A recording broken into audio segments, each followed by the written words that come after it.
Bonjour, je m'appelle Catherine Beauchamp, je suis chroniqueuse culturelle au Québec et dans le cadre de la campagne Bouche à oreille d'Unifrance, on m'a demandé de vous faire parvenir 3 coups de cœur de contenu français.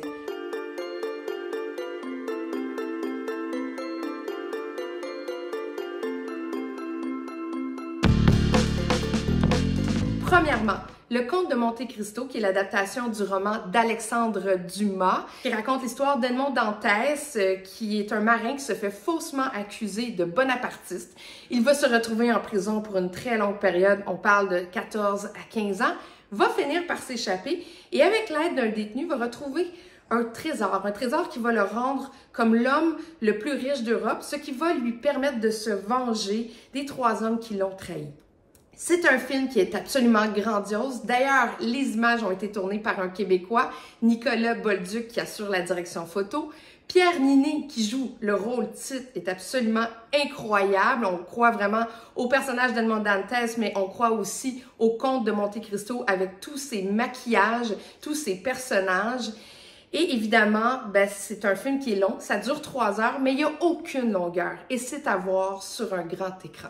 Coup de cœur numéro 2, la série Fiasco sur Netflix. Si vous avez aimé Pierre Ninet dans Le Comte de Monte Cristo, vous allez adorer Pierre Ninet, encore une fois, qui se retrouve dans cette série.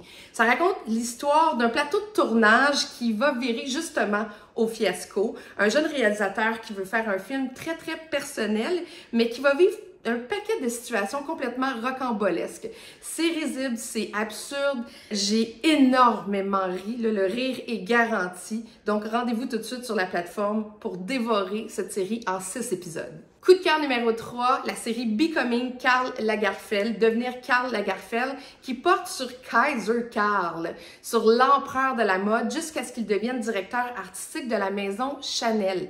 Ça nous permet de comprendre à quel point cet homme est mystérieux et aussi à quel point aussi il est iconique. On se souvient de ses grosses lunettes, de son petit catogan, sa queue de cheval, en passant par ses amours avec son amant Jacques de Bachère, qui est joué par un Québécois, Théodore Pellerin.